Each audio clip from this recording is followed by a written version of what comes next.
अराहत वाङ्मय में कहा गया है, इह लोग पारत हियम जेणम गच्छै सोग्ग इम बहुसूयम पज्जुवा सज्जा पुच्छज्जथ विनिच्छयम।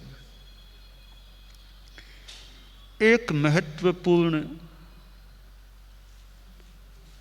चिंतन का विषय है कि मेरा इहलोक हित भी हो और परत्र यानी परलोक का हित भी हो और सुगति प्राप्त हो। यह कैसे संभव हो सकता है? इसके लिए क्या करना चाहिए?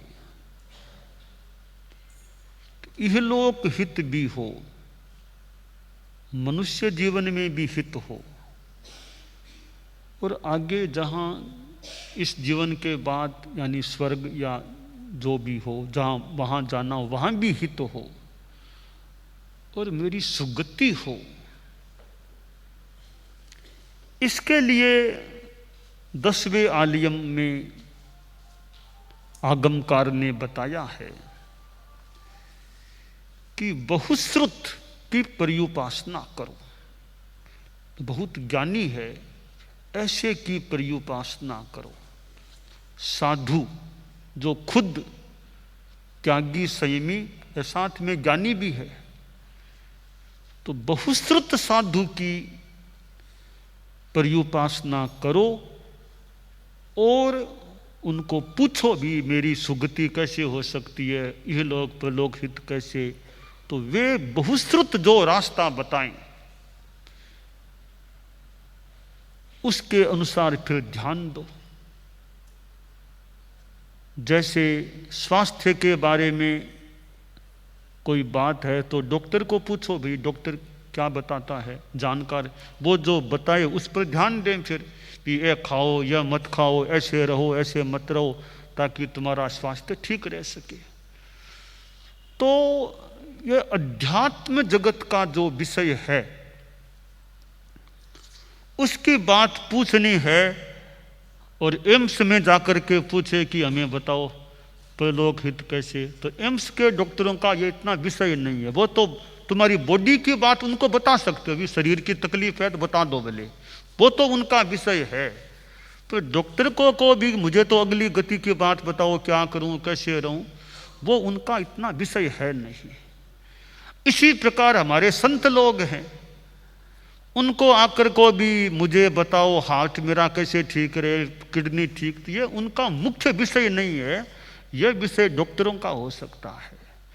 तो शास्त्रकार ने जो बताया कि बहुश्रुत है उसको ये बातें पूछो, परलोक के बारे में, आत्मा के बारे में, हित के बारे में, सुगति की बात है, तो ये बातें बहुश्रुत है। वो इन बातों के विषय में मार्गदर्शन दे सकता है, बता सकता है। क्योंकि बहुश्रुत बना है तो उसने कितने शास्त्रों को पढ़ा होगा, अध्ययन किया होगा, मनन किया होगा, जिज्ञासा अपने बड़ों से कोई जिज्ञासा भी की हो सकती है। क्योंकि कुछ ज्ञान गुरु परंपरा से, शास्त्र परंपरा से चलता है कि अपने आचार्यों के पास, गुरुओं के पास रहे हैं, सुना है, पढ़ा है, तो उनके पास ज्ञान है। खुद ने भी अपना अभ्यास अध्ययन किया है। बहुश्रुत बहुत बड़ा व्यक्ति होता है, साधु भी है, संयम भी है, साथ में ज्ञान भी अच्छा है। हालांकि सारे साधु एक समान बहुश्रुत हों यह कहना कठिन है। संत कई बाल मुनि भी हो सकते हैं, कि बहुत वृद्ध अवस्था में दीक्षित हुए मुनि भी हो सकते हैं, उन्होंने बहुत ज़्यादा कोई शास्त्रों का गहन अध्ययन भी नहीं किया है। तो सब में उतना ज्ञान न भी हो, पर कई कई निर्ग्रंथ निर्ग्रंथियाँ ऐसे हो सकते हैं जिनके अच्छा अध्ययन किया हुआ है और साथ में संयमी जीवन भी है, अच्छे हैं, प्रतिष्ठित हैं। हमारे धर्मसंघ में बहुश्रुत परिषद स्थापित की हुई है।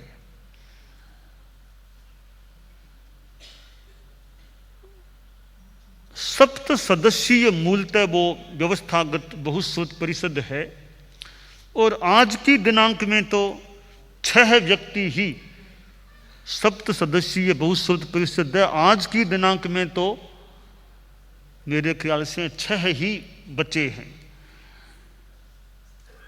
कोई कोई काल धर्म को प्राप्त हो गए, अभी 6 हैं। बहुश्रुत वैसे ज्ञान से भी होता है और बहुश्रुत परिषद में कुछ पदेन भी होते हैं। अभी इस पद पर हैं तो इनका अपना संघ में स्थान है, अध्ययन भी है, ज्ञान भी है। अध्ययन और भी मानो होने की अपेक्षा हो सकती है, पर एक पद पर हैं तो उसका भी अपना महत्व होता है। कल का दिन फाल्गुन शुक्ला चतुर्दशी का चातुर्मासिक पक्षी का दिन था, होली का दिन भी था। और हमारे धर्म संघ में एक प्रसंग बन गया, घटित हो गया, तो एक इतिहास का विषय भी बन गया।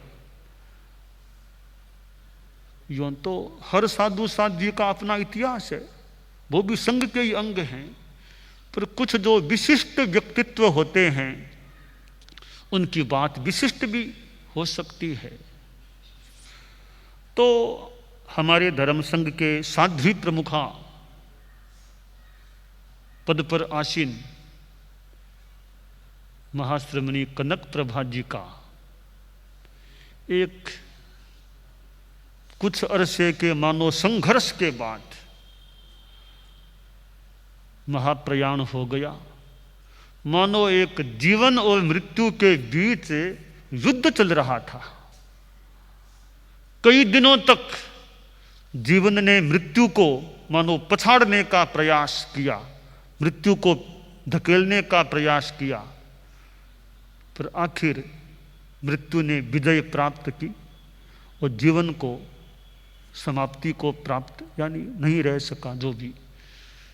तो सारांश है कि हमारे संघ महानिदेशिका असाधारण साध्वी प्रमुखा कनक प्रभा जी जो शासन माता सम्मान से महिमा मंडित थी, उनका काल धर्म प्रापण कल प्रातः काल हम लोगों की उपस्थिति में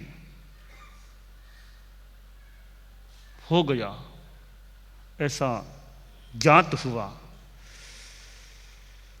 मैं जो बता रहा था बहुश्रुत, तो साध्वी प्रमुखा जी एक पदे ने मानना चाहिए बहुश्रुत परिषद की सदस्या थी और उनका अपना अध्ययन भी था। वो पदे ने तो मानो थी ही थी, उनका अपना अध्ययन भी था। एक लर्नेड पर्सन, उनको एक लर्नेड पर्सन के रूप में मैं देखता हूं।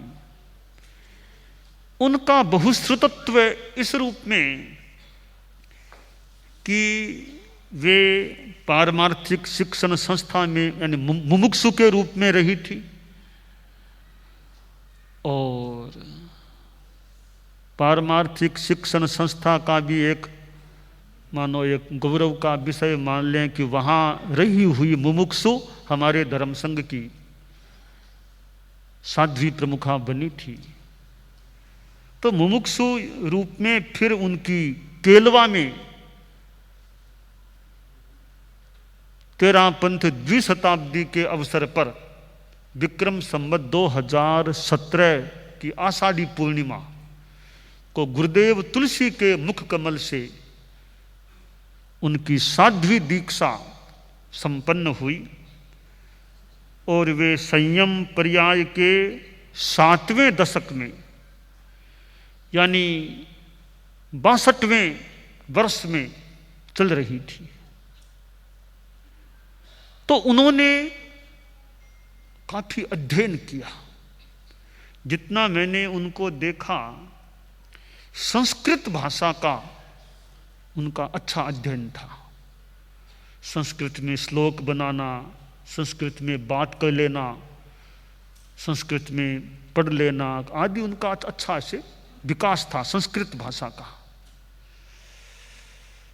और हमारा यह तत्वज्ञान है, आगम वांग्मय है, इसका भी उनको ज्ञान था। और कुछ वे इस कार्य में लगी, गुरुदेव तुलसी के सानिध्य में बहुत रही थी। सामान्य साध्वी के रूप में भी करीब 11 वर्षों तक वे परम पूज्य आचार्य श्री तुलसी के सानिध्य में रही। उसके बाद भी साध्वी प्रमुखा के रूप में भी वे गुरुदेव तुलसी के पास में रही थी।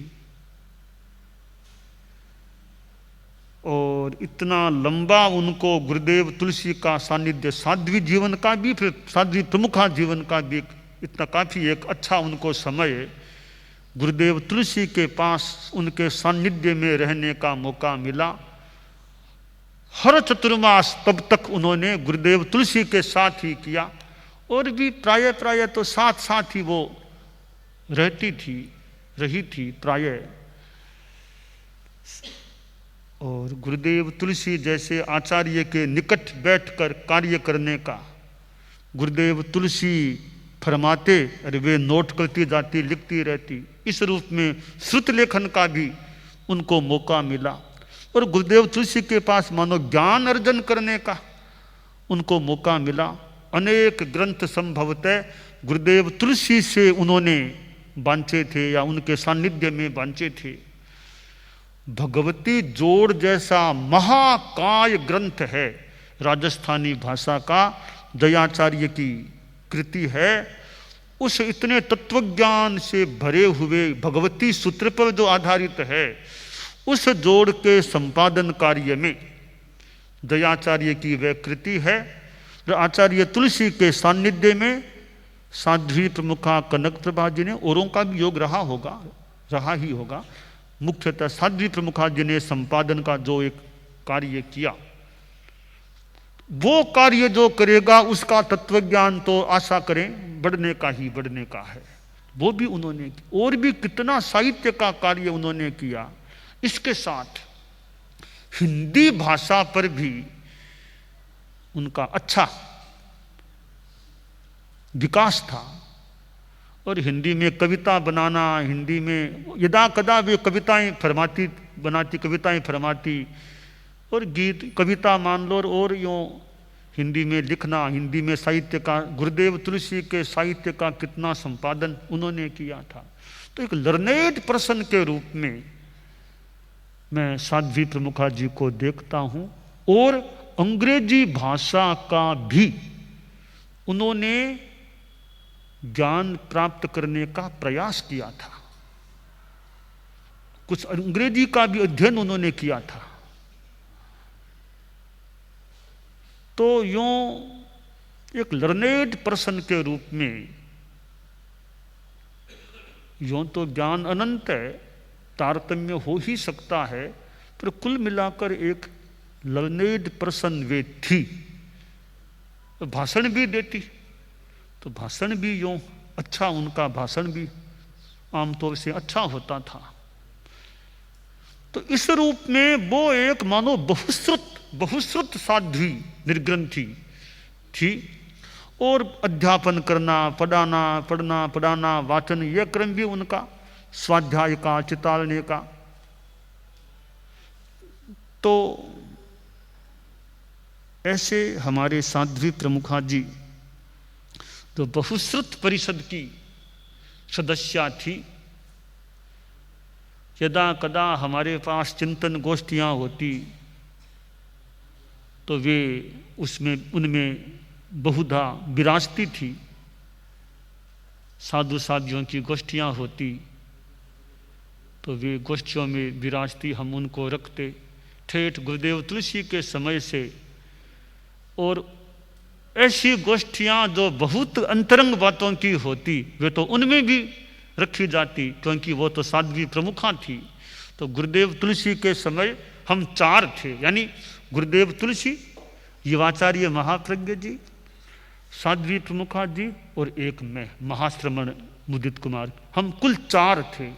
तो एक मतलब हम चारों की एक तरह से वो, हालांकि वो तो गुरु थे, हम तो छोटे ही थे, वो तो गुरु थे, पर वो हम एक अंतरंग परिषद के रूप में वो होती। उसमें 4 आचार्य तुलसी, महाप्रज्ञ जी गुरुदेव, साध्वी प्रमुखा कनक प्रभा जी, महाश्रमण मुदित कुमार, यो 4 व्यक्ति हम अंतरंग परिषद में थे। तो संघीय दृष्टि से भी कोई बात होती, चिंतन होता, तो हम चारों की वो एक अंतरंग परिषद थी। खाला गुरुदेव के सामने हम तो एक बच्चे टाबर थे, पर गुरुदेव ने हमको भी एक सम्मान स्थान दिया कि तुम भी अंतरंग परिषद के मेंबर हो, यानी उसके सदस्य रूप में हो। तो मुझे भी वो साथ में बैठने का मौका मिलता। साध्वी प्रमुखा जी भी अंतरंग परिषद में थी। तो दिन में जो गोष्ठियाँ होती तो यदा कदा साध्वी प्रमुखा जी भी उनमें चिंतन आदि में संभवतः विराजती थी। तो गोष्ठियों में चिंतन होता भी, क्या करना नहीं करना, तो वो भी एक यूं ज्ञानवती निर्ग्रंथी थी। तो ऐसे जो ज्ञानवान व्यक्ति होते हैं उनसे कुछ पूछा जाए या वो कुछ बताएं जीवन के बारे में, आगे के बारे में, जीवन कैसे शांति से जी सके, आदि आदि बातों के विषय में।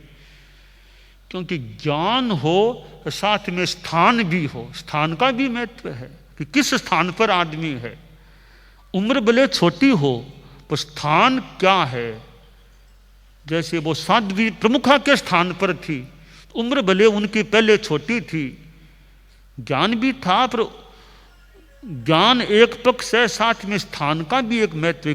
किस स्थान पर बैठा व्यक्ति क्या बात कह रहा है। तो उनके पास पद यानी वो स्थान था, साथ में ज्ञान भी था। तो ऐसी वो हमारे धर्म संघ की एक बहुश्रुत परिषद की सदस्य थी।